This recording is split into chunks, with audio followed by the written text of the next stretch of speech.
This is exactly how we ran into the funeral party of the year at Ihembosi in Ebuka local government area.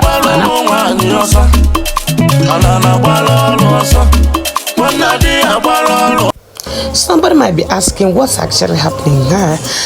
The CEO of Seahorse Lubricants, Chief Dr. Ebuka Onunkwo, actually laid his 91 years old mother to rest, and then of course the party, yes, funeral party, witnessed the arrival of Timber and Caliber, of course starting from Saimeko 4, His Excellency Mr. P2B, of course that was Obi Ofoka there, amongst many other persons that matter in society. Of course I'll be bringing you the sights. Orugo TV was there, and we'll be bringing you the sights and sound of how it went down on 3rd of January 2025.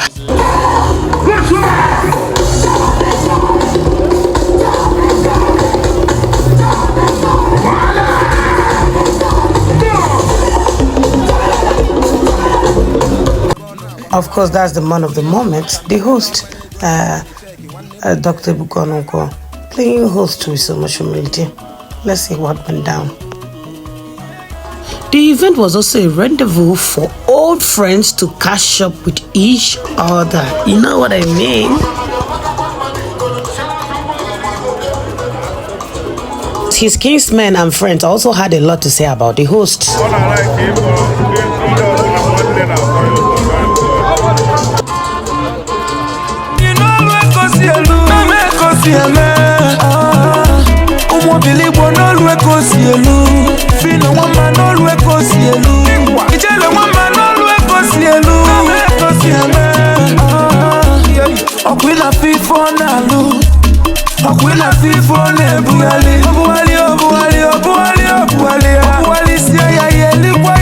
Anambra State Governor South Ludo was also present.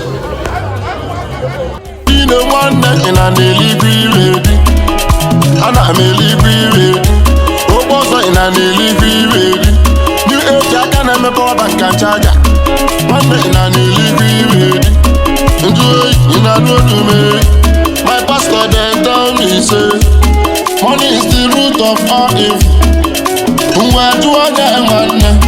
Money is the root of evil.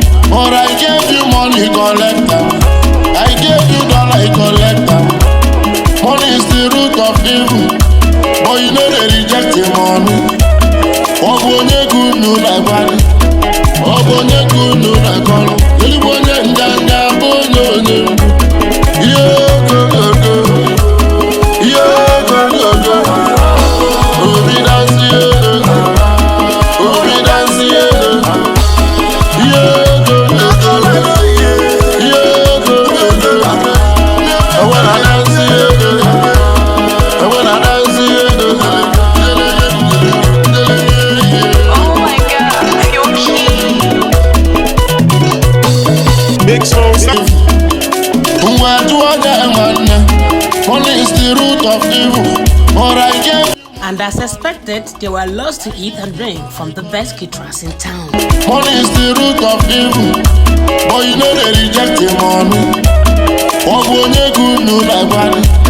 Obonye kunu na kono. Elibonye ndanga bonyo nyembu. Yo go go go. Yo go go go. Obi dance ye. Obi dance ye. And of course, Chief Ebuka Onunkwo keeps playing the perfect host, this time to the Igbo community in Benin Republic, where he happened to be the king of Igbos.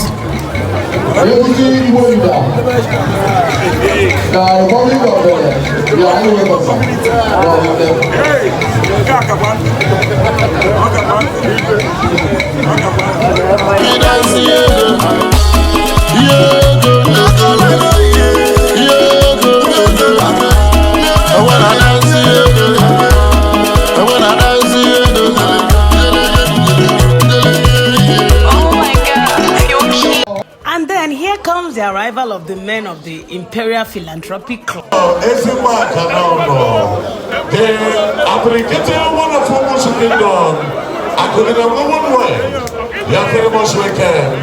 And I can see Imperial Commander Chief Chikesie Ezimo Hey, President and the founder of Emirates.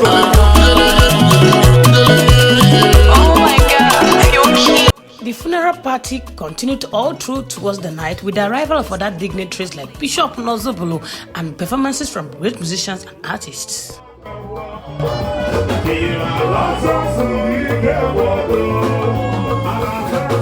Nkebezoku Anara Azezazo, may the soul of Mama Juliana Onunkwo rest in perfect peace.